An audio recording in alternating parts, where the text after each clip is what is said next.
Aujourd'hui, je vais me faire un kiff, je vous parlerai pas de mes cheveux. Avant de commencer, il y a le lien de mon compte Instagram pour venir t'abonner.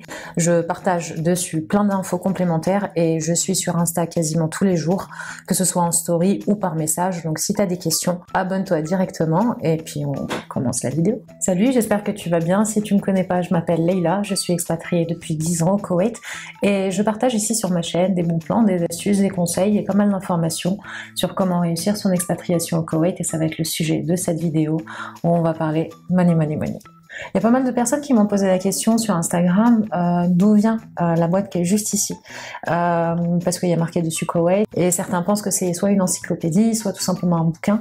Ni l'un ni l'autre, c'est une boîte vide. J'aime bien les boîtes vides. Et c'est une boîte qui vient de la marque Dir & Dir. Je vous mettrai le lien juste en bas ici. C'est une marque koweïtienne qui est pas très connue auprès de la communauté expatriée, mais qui fait de super produits, pas mal de vêtements, un petit peu de produits accessoires, mode tendance, etc. Et parmi ces accessoires, t'as la fameuse boîte que moi j'ai recyclée en gestionnaire de carte de visite.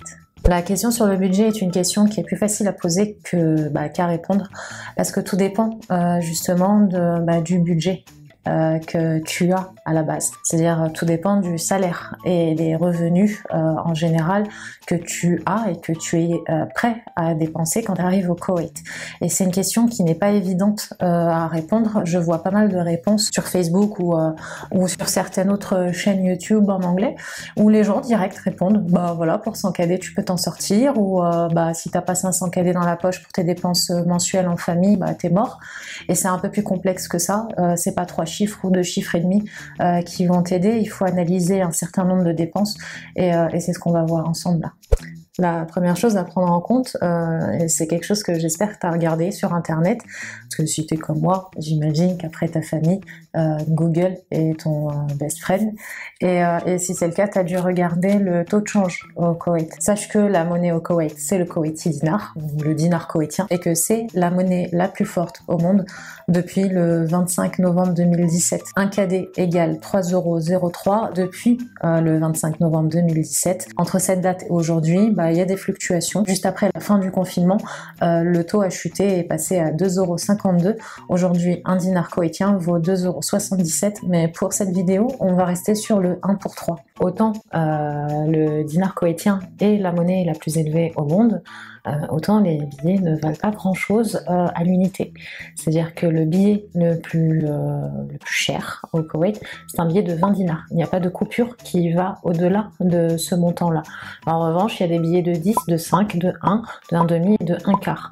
Donc on se retrouve, et puis il y a des pièces aussi qui vont de 2 à 100 fils, donc 2 à 100 centimes. Et on se retrouve facilement avec des liasses de billets, surtout les premières semaines, le premier mois ou les 2-3 premiers mois quand on arrive au Koweït, puisque quand on n'a pas de résidence active et quand on n'a pas encore de compte en banque actif, on se retrouve avec les poches pleines de sous, pleines de monnaie, pleines de billets, et on a l'impression qu'on a beaucoup d'argent alors qu'en réalité le billet le plus élevé, comme je l'ai dit tout à l'heure, ne vaut que 57 ou 60 € maximum. J'ai trouvé une étude assez étrange dans laquelle est indiqué le nom de l'ambassade britannique. Pour l'instant, il n'y a rien d'officiel. J'arrive pas à savoir si c'est une vraie étude menée par l'ambassade elle-même ou si ce sont des personnes privées qui ont décidé d'inclure le nom de l'ambassade. Quoi qu'il en soit, ils ont sorti un chiffre qui est plutôt populaire au Koweït et qui est pour eux le budget moyen par famille et par mois. Et ce montant est de 258 dinars par mois. Le problème de cette étude, et je vais pas la mettre dans le descriptif pour l'instant, je vais faire plus de recherches.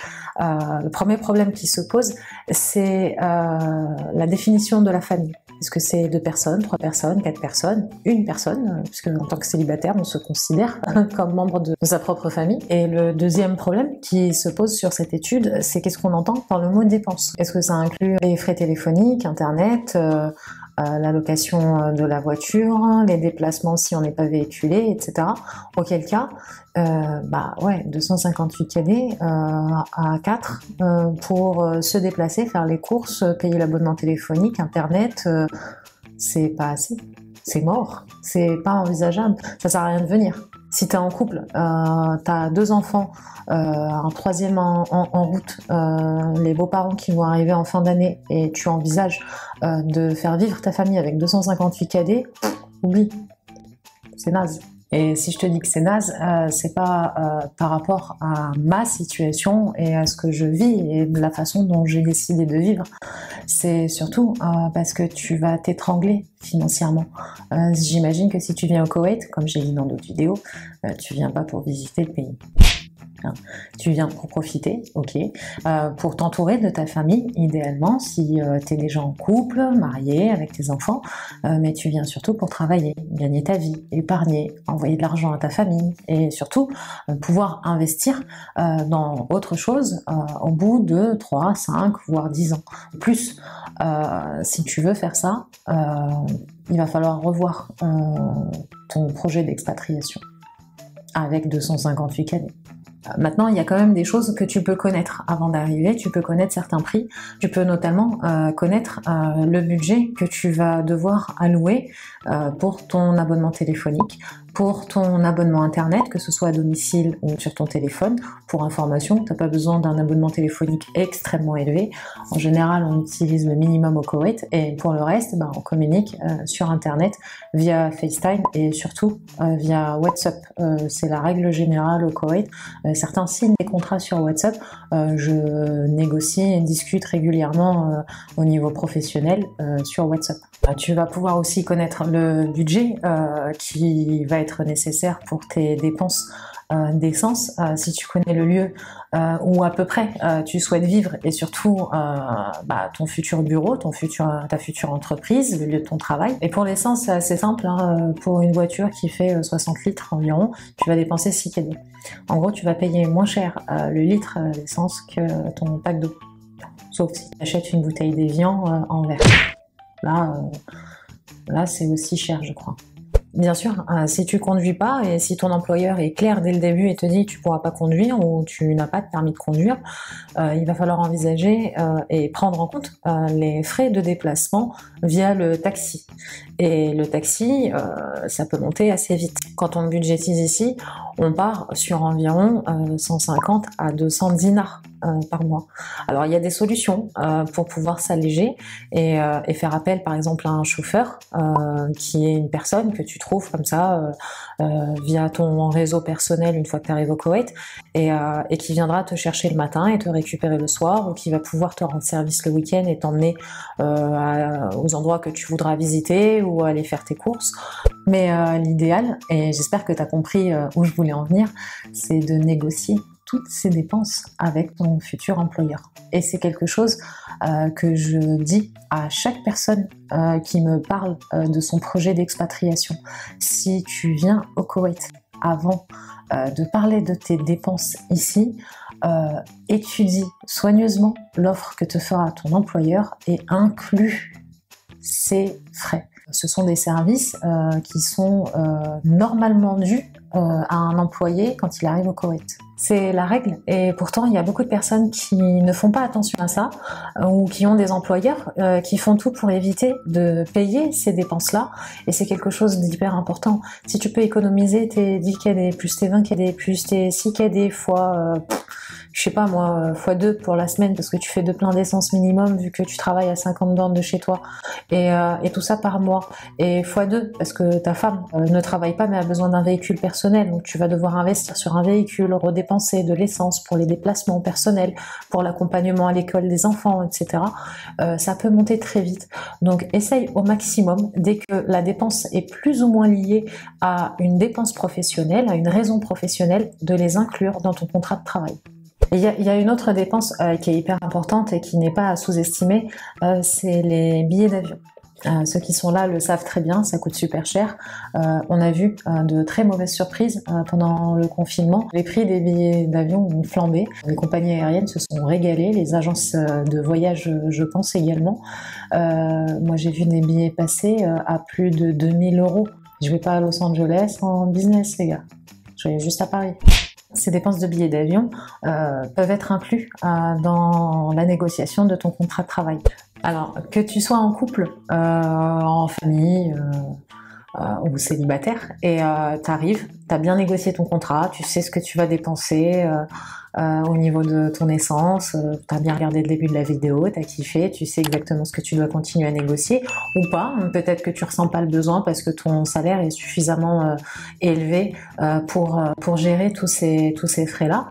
Il reste une chose que beaucoup de personnes me demandent, c'est combien pour remplir le frigo et qu'est-ce qu'on mange au Koweït pour économiser mais pas sacrifier totalement sa qualité de vie. Alors, plutôt que de te montrer mon frigo et mes dernières factures, je vais faire un peu mieux et je vais te montrer l'écran de mon ordi. Ça, c'est une astuce pour savoir combien coûte ce que tu consommes en général et si ces produits sont présents au Koweït.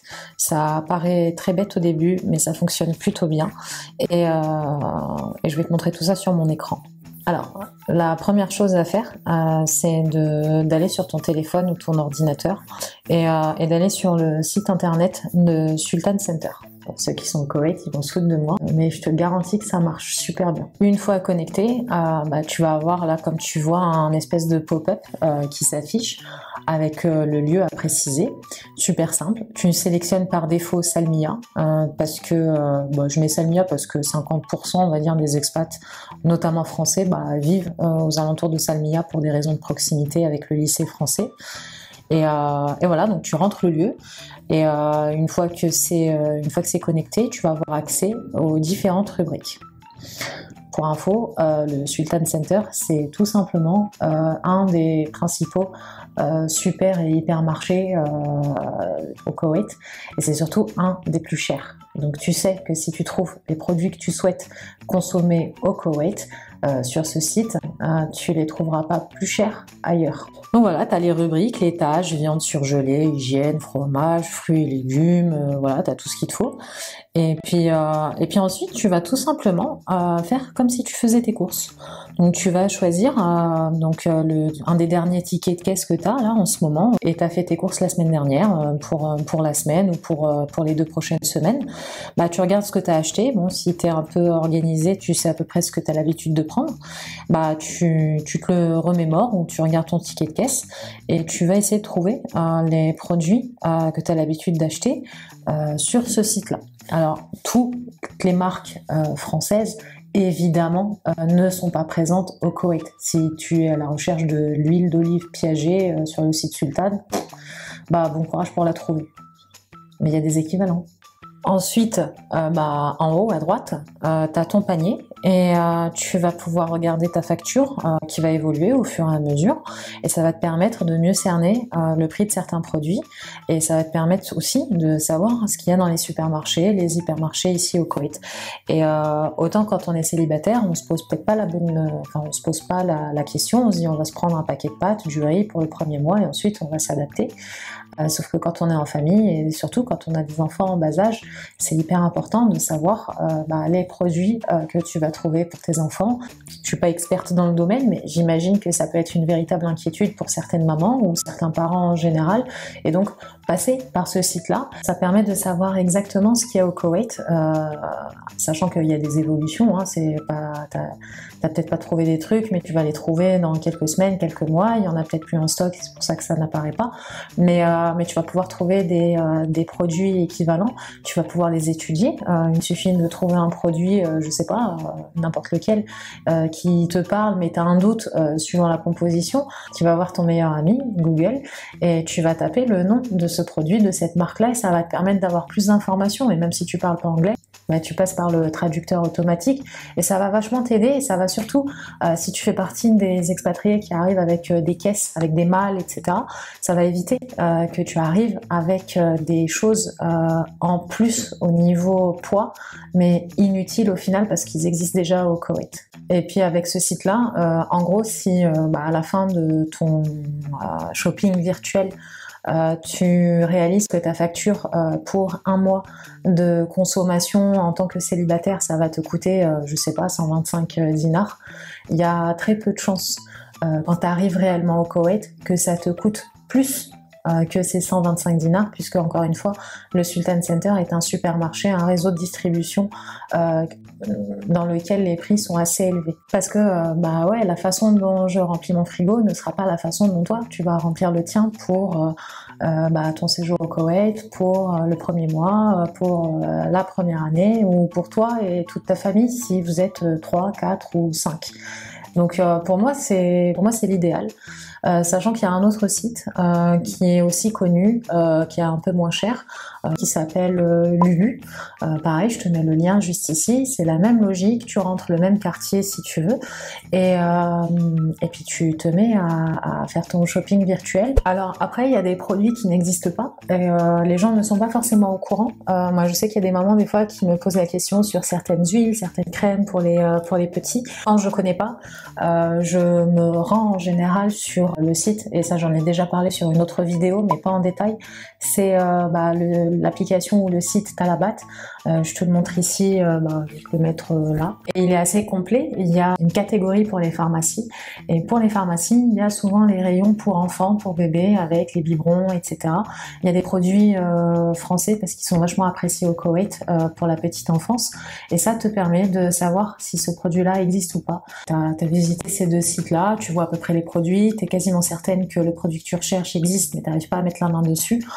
Tu peux poser la question sur un groupe, les French Expats au Koweït. T'en as un autre qui est français, c'est les Français au Koweït. C'est pour ça que j'avais pas trouvé le nom en français, c'est parce qu'il avait déjà été pris.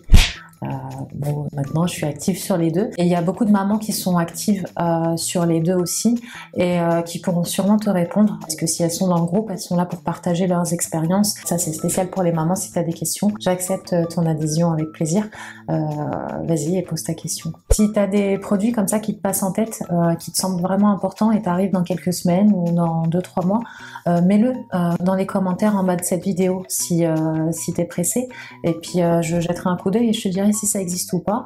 Et puis il y a des abonnés aussi qui pourront y répondre, sachant que parmi les abonnés il y a aussi pas mal de mamans, donc je suis sûre qu'elles se feront un plaisir de partager leurs connaissances sous peu qu'on leur pose la question. Et puis il y aura une prochaine vidéo qui sera consacrée cette fois-ci toujours au budget, mais au budget moyen, consacré au loyer. Je donnerai les prix suivant les quartiers, suivant la superficie, la taille des appartements et l'expérience de certains Français au Koweït. Si tu veux la regarder, il faut s'abonner et activer la cloche. On ne le savait pas jusqu'à il y a quelques jours. Et puis bon courage si tu es dans tes valises, bonnes vacances si tu es déjà parti du Koweït pour profiter de la verdure française. Restez prudents, restez curieux, surtout concernant le Koweït. Je vous embrasse très fort et je vous dis à très vite sur ma prochaine vidéo, et à tout de suite sur Insta.